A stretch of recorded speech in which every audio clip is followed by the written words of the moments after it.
You get run support. You get run support. We all get run support for Josiah Gray. This is what the doctor ordered yesterday at Citi Field, and we're going to dissect that win.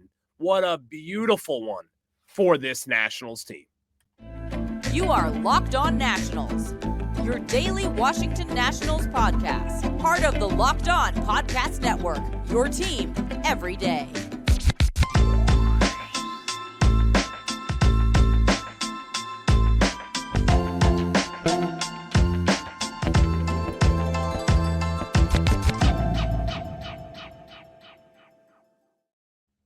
And thank you for making Locked On Nationals your first listen every day, as we are free and available wherever you get your podcast. I'm your host, Ryan Clary, and I have taken my fandom for this team into podcast form here with the Locked On Podcast Network, where you get your team every single day. And that is what we get into this morning, as the Nationals won 5-0 last night against the New York Mets on the back of a stud with Josiah Gray. And he has, let's rip the Band-Aid off right here, right now. We're going to talk about this game here for this next few to 10 minutes here on Locked On Nationals. We got to dissect that win last night. And then we're going to get into a little bit of the bullpen and really this resurgence that I have been talking about with this bullpen. And that is headed by Mason Thompson and Hunter Harvey and Carl Edwards Jr. We're going to get into those guys a little bit later in the show. And we're also going to kick around a trade rumor. Not a rumor, really, but something that I am very interested in, as someone in the media threw around a trade possibility for former Washington Nationals superstar Juan Soto. And I would love to get into that because it involves Shohei Otani. We're going to talk about that a little bit later, but as I said, we're going to start by dissecting last night's win. And here's the gist with Josiah Gray, because that was the highlight of that Nationals win last night. And honestly, we got a glimpse of what this team could do with run support, because there's no secret out there.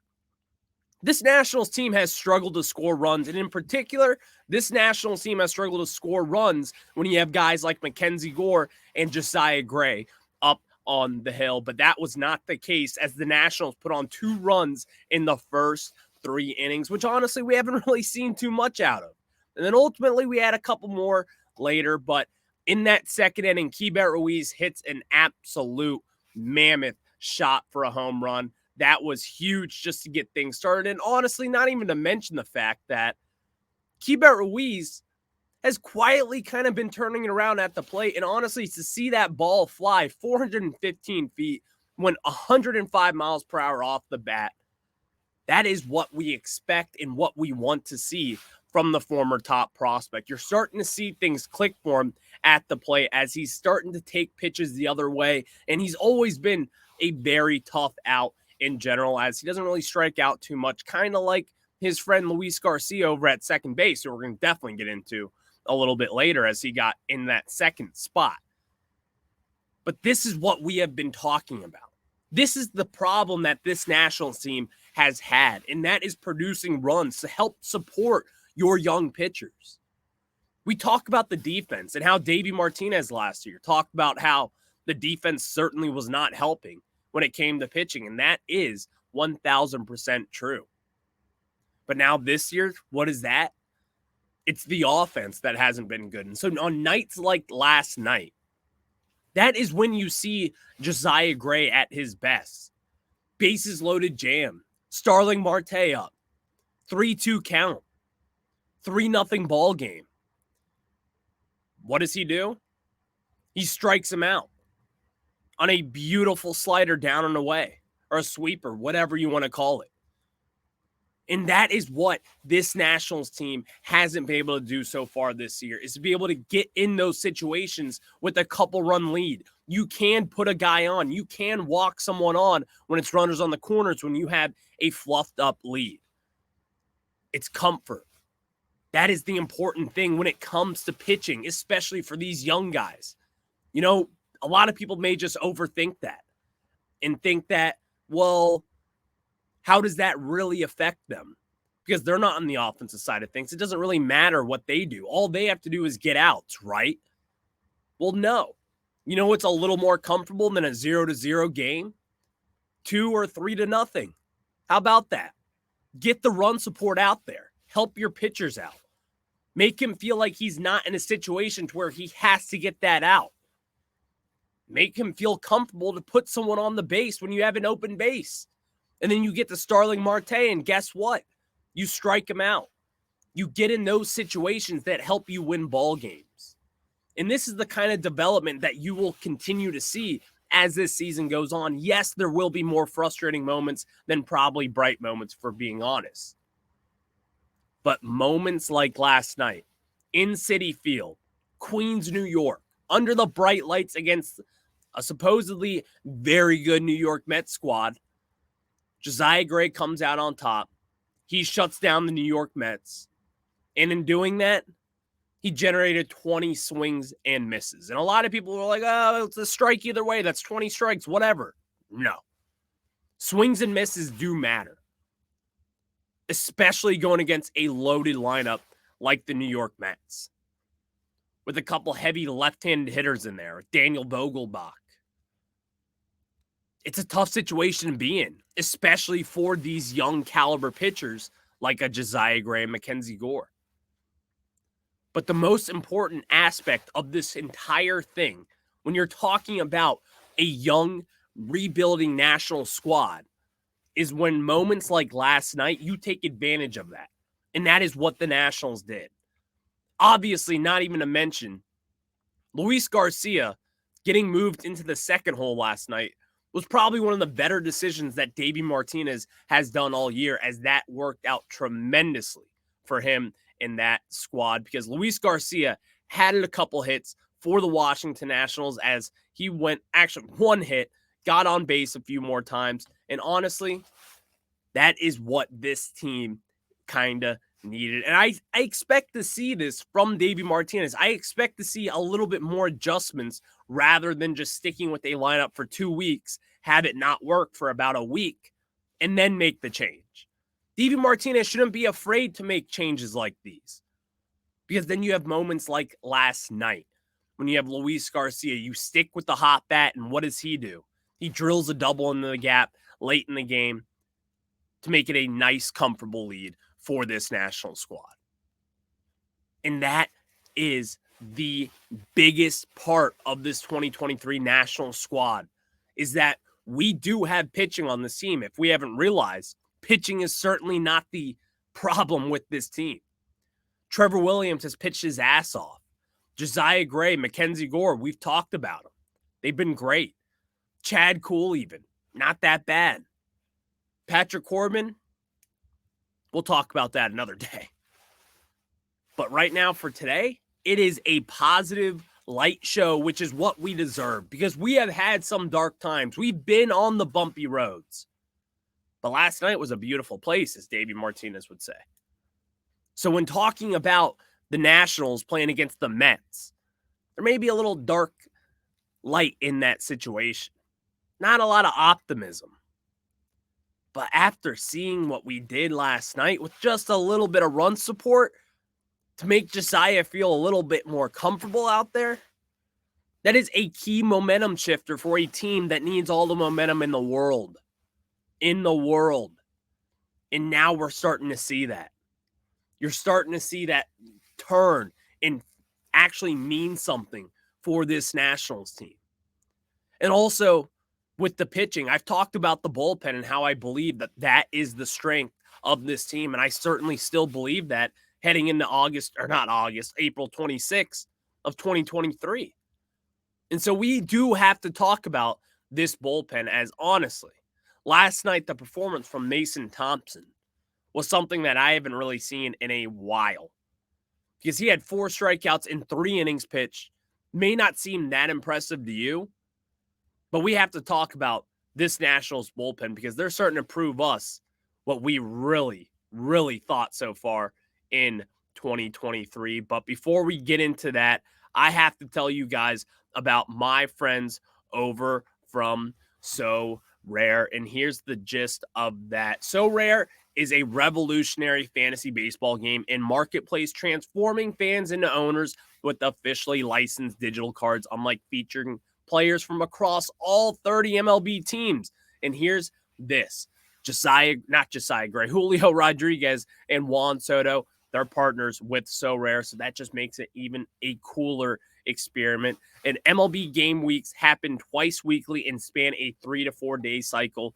At the end of the weeks, SoRare MLB managers who rank at or near the top of their leaderboards win a variety of rewards, which can include SoRare scarcity cards, game tickets, merchandise, signed jerseys, and VIP experiences like meeting MLB stars. Prizes may vary depending on the competition. And here's the thing. Head to SoRare.com/lockedon. That's spelled SORARE.com to draft your team of free player cards. Set your lineup and start competing today to win epic rewards. Again, that's SoRare.com/lockedon to start playing today. And before we get into the bullpen topic, I also need to tell you guys about our friends over on FanDuel.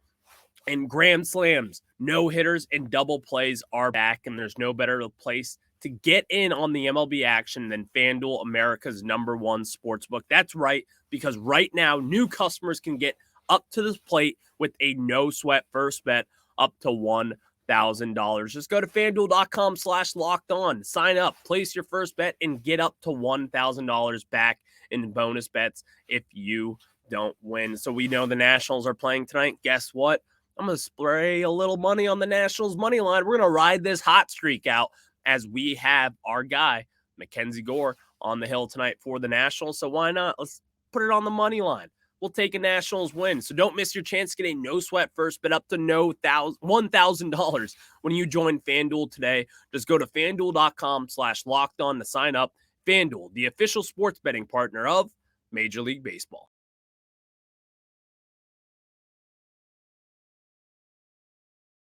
And now we get into some of the bullpen stats for the Washington Nationals. As honestly, I've been talking about this, and it's not about me.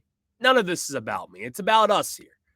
But when I've been talking about this Nationals bullpen for a while now and how I truly do believe that this bullpen is a legit, pretty solid bullpen considering the fact that we're not that talented of a team.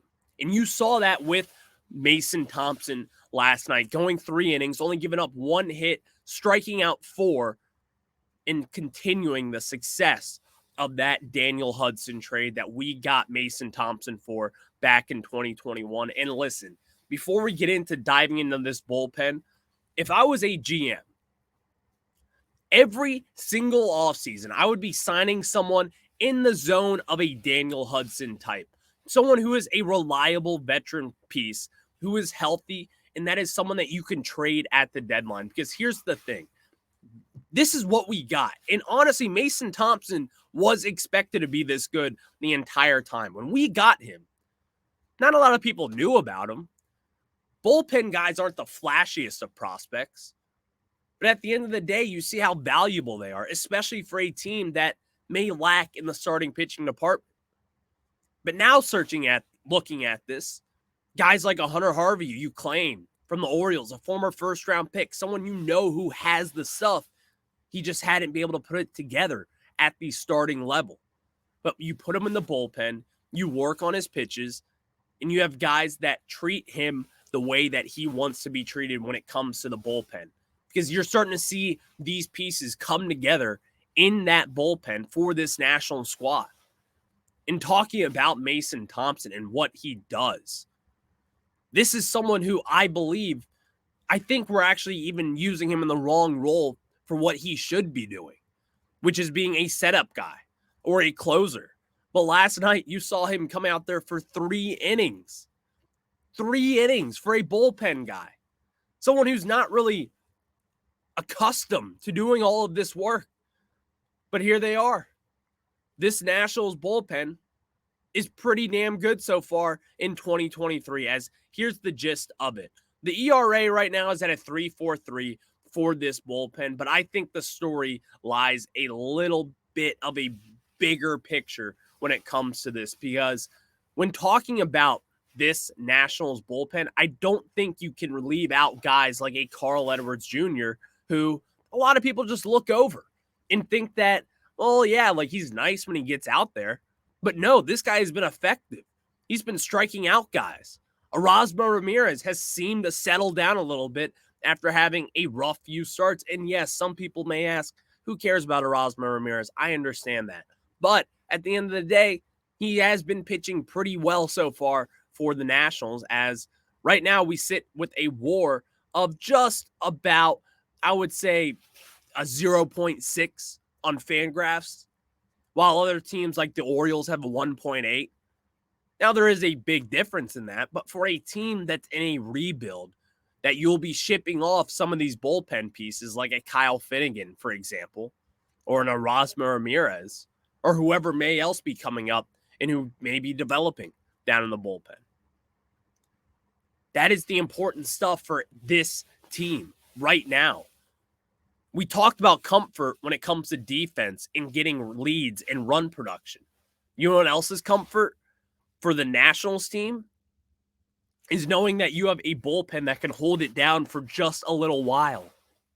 And that in itself is as valuable as anything else that this Nationals team can have. Because when you have a Josiah Gray and a Mackenzie Gore who are still developing, and even bringing Cade Cavalli to this fold, talking about next year, having guys in the bullpen knowing that you can pull Josiah Gray a little early to go to someone like a Mason Thompson or a Hunter Harvey. That is the type of stuff that you can do when you have a solid bullpen that you can rely on and trust. Because in years past, we've seen Nationals bullpens just be outright bad. Like in 2019. That entire year, it was a bad bullpen. But guess what? You just have a few of those pieces like a Sean Doolittle and a Daniel Hudson and a Tanner Rainey, who will be coming back at some point for the Nationals. That stuff adds up. And not only does it add up, it is integral to winning in the postseason and in the regular season. So with this Nationals team, I expect to see guys like Erasmo Ramirez flipped at the deadline. I expect to see Kyle Finnegan in another jersey by August. But if you can get guys in return like a Mason Thompson or a Hunter Harvey or someone who just hasn't really panned out, then I like that instance. And that is why I would be signing little veteran bullpen guys to contract every single offseason that I could. Because when discussing guys like Hunter Harvey or Mason Thompson or even a Thaddeus Ward, who I think has been very good so far, by the way, that is value. So today's episode, if you can tell, it has been about value for this team and the Nationals, because that is what 2023 is all about. We've talked about the 2Ds. It's drafting and developing. Mason Thompson, Hunter Harvey, Thaddeus Ward, all these guys are developing and they are works in progress, but you're starting to see early results of what a Mason Thompson or a Hunter Harvey or a Thaddeus Ward could be doing for this national squad. And so when I look at Thaddeus Ward, yes, maybe the numbers aren't what you would want them to be. But you see the stuff. You see the slider. And also this guy is recovering from Tommy John still. He just had it within the last 2 years. So this guy is still on the recovery. And he's still working his way back up. To get that first game action that he has over the last few weeks in the major leagues. Not getting called up with the Red Sox being a pretty relatively high prospect for them. Someone that they did believe in is important. And this will continue to be the trend for this Nationals team when you get a Tanner Rainey back. When you trade for, who knows, maybe another Mason Thompson at the deadline. When you ship off a Dominic Smith. Or who knows, you ship off a Sean Doolittle if he ever gets healthy again. All these little things that go into the puzzle do matter. And a lot of people will just love to look past that. But not here. Not me. I don't think anyone should be, because these things do matter for a team not only trying to be in a winning situation, but who are currently in a rebuild. Bullpen is everything. when it comes to postseason and winning baseball games.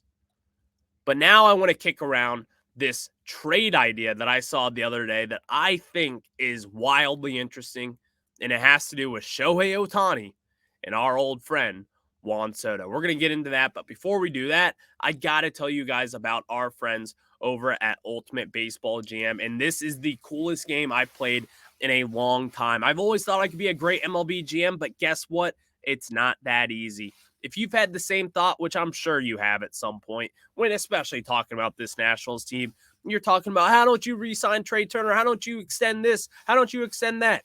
We love to play GM here in DC, and that is why Ultimate Baseball GM has you covered. You get to hire the right coaches. You get to extend your players, and you even get to trade your players. Imagine that. You get to sit in Mike Rizzo's chair, and that is the most fun thing that I could even think of. It is a dream to be a GM, right? You get to pick your own team, set your budget on bats, whatever it may be. Ultimate Baseball GM, they've got you. So Locked On Nationals listeners get a 100% free boost to their franchise when using the promo Locked On in the game store. So make sure to check it out. To download the game, just visit probaseballgm.com, scan the code, or look it up in the app stores. That's probaseballgm.com. Ultimate Baseball GM. Start your dynasty today.